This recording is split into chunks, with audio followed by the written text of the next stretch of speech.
Afternoon.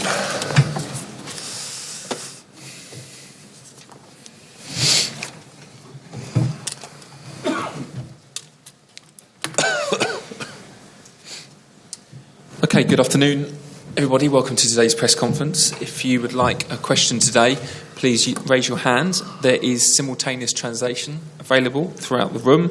If you don't have a headset already, please get a headset from the back.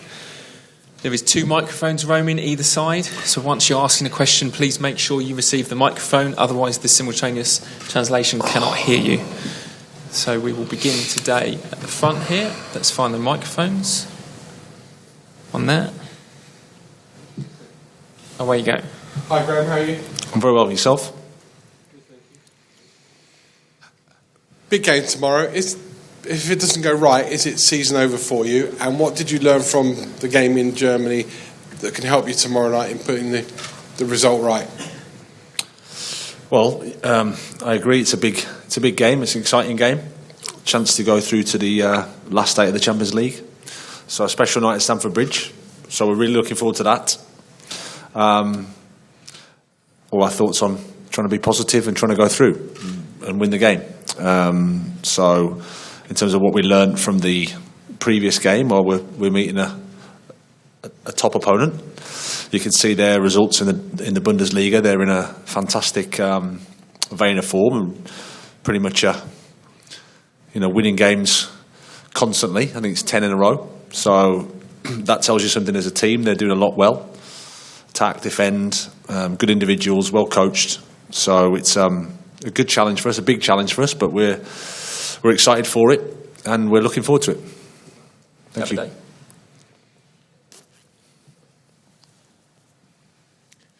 Hello. Hi. Hi.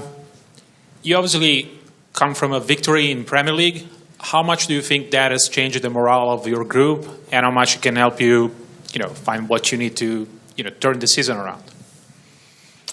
Well, it's always nice to win, that's for sure, and everybody's happier when we do.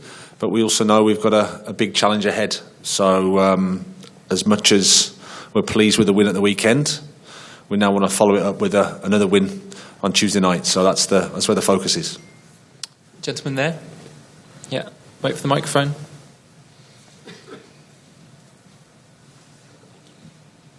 Hi, Graham. Hi.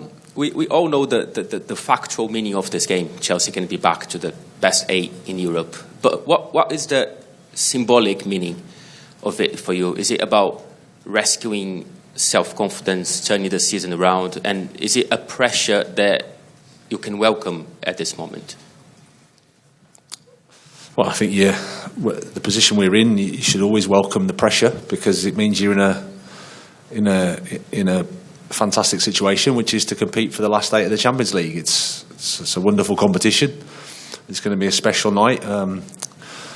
It was a special occasion in Dortmund, and I'm sure it'll be the same at Stamford Bridge tomorrow. So there's nothing else to say apart from that's what we're looking forward to. We're looking forward to playing the game. We're looking forward to competing to go through because it's a fantastic competition and we want to progress. Adam Newson in the front. Hi, Graham. Hi. We obviously saw Reece James was in training this morning, and Ngolo Kante and Christian Pulisic as well. How is their fitness and are they available? And just particularly on Ngolo, can you risk him given it's been 6 months out straight away? Well, Reece will make a decision on tomorrow. Christian's in the squad. He's training well and looking good. And then Ngolo is too soon for him, so he hasn't had that. I think he's had 2 full training sessions, so too soon. But he's looking good. So we're going to continue with that progress. Jacob Steinberg. Hi, Graham. I understand you like to keep things quite level-headed, but after all the setbacks and the noise around the club in the last few weeks, has it dawned on you, does it hit you that winning this game could potentially kind of change the perception around you, the story around you, give you more momentum in your career at Chelsea?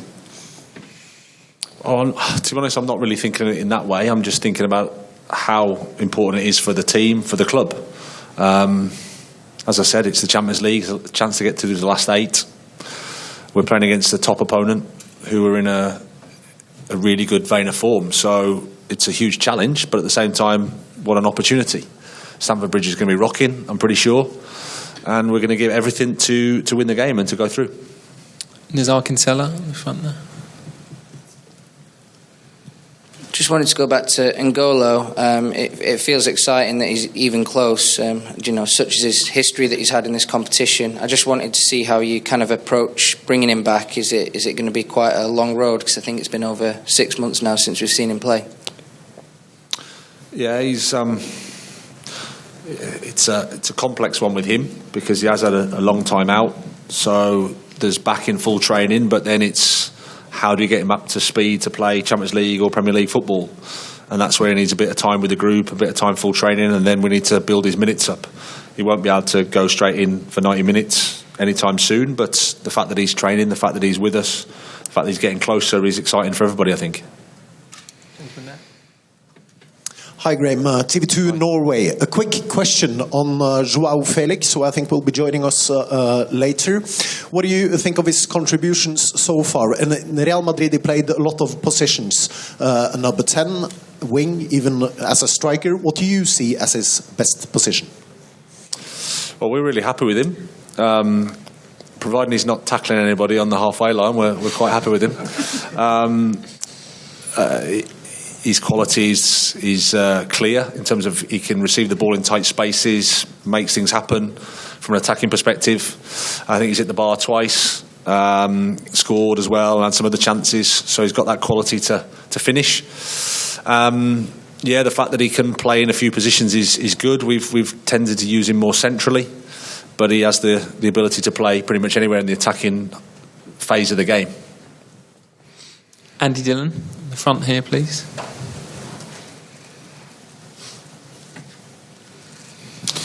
Hi, Graham. Just a couple from me, if I may. Firstly, you said Stamford Bridge will be rocking tomorrow. Just how much do you need it to be rocking, and how much you need the fans to be on your side tomorrow, given the criticism you've taken from them in recent weeks? And then if you answer, and I'll ask another one afterwards. I mean. Well, fans are, of course, always entitled to air their views, and they've been suffering like the rest of us have in terms of with the results we've had. But I thought the reception we had and the support we had at the weekend was fantastic. They were behind the team, and I think they know the importance of the game tomorrow night. They know they want the team to go through, they want the team to progress, and then they know how important they are. Because in the Champions League, away from home, it's tough. We want to make sure that it's tough for Dortmund, and we need our supporters for that. And also, if I may just climb into your mind briefly as well, just how's the... No chance. How's the drive into work been the last couple of days? Because I reckon you've probably had some pretty miserable journeys into training last few weeks. And I just wondered, do you have any special songs you play when you're in a particular good mood in the car or anything like that? Anything been a bit different? No music. Come on, I don't. There hasn't been. There hasn't been. No, there wasn't. I've just been preparing the game. So the drive's not felt any different at all. You've not felt a bit more uplifted in yourself. And you said that home life has suffered a little bit in recent weeks because of the defeats. Has there been a slight upturn? Well, and of course, I'm like everybody connected with Chelsea. It's better that you win, and everybody's mood's a little bit happier. But the good thing and the bad thing about the job is you've got another game pretty quickly, and it's a massive game, and it's a game that we need to prepare for and be ready for. So, as much as you can celebrate the win against Leeds, it's pretty quickly on to we'll play Dortmund on Tuesday. So then it's all about preparation for that. I'm not complaining about that, of course, but it's so that's what we've been doing. That's the excitement. So no singing. Can't give you any songs. Sorry. Okay, last two for Graham today. John Southall at the back. At the back. Thank you. Hi, Graham. Hi, John.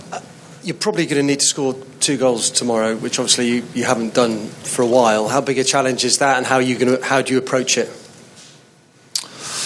Well, we have to play well. We have to play well. We have to be positive. It's a special occasion for us in front of our supporters to try to get into the last 8 of the Champions League. We've had some games where we could have scored more than one, I think, for sure. And we want those games, we want that performance. We need that performance tomorrow night. It's as simple as that. Like I said, we play against the top team that's in a good place with the amount of wins they have. So it's not going to be easy. But the boys are in a good place. They're confident. They're motivated. They're together. We want to take the challenge on and give it our best. Okay, last two. Matt Law here, and then that gentleman's finish. Matt. Hi, Graham. Hi, Matt. It could, in theory, go to penalties tomorrow night. As part of your preparation, have you done any special practice for penalties, and do you know what your list would be? And more generally on penalties, obviously Jorginho was the first choice penalty taker. Are you able to tell us who the first choice penalty taker is these days? Well, I think the boys are always practicing penalties, and we've, of course, prepared for that eventuality because, it's a possibility. We obviously want to get it done before that, but if not, then okay, we have to go through that in that way. Kai's been the designated penalty taker in the absence of Georgie. Okay, last question, gentleman there. Hi, Graham, Sky Italia. I've seen from the training this morning, everybody was so smiley. Is it because you won in the weekend against Leeds United, or it's just there is a good atmosphere in the dressing room, no matter what the results are? Thank you. No, I think, believe it or not, the mood has been positive throughout. It's not happy and joking and smiling when you're losing, of course not. But at the same time, there's been a support for each other and a good spirit and a good atmosphere. At the same time, you have to take responsibilities and know that we're not in a good place from a results perspective.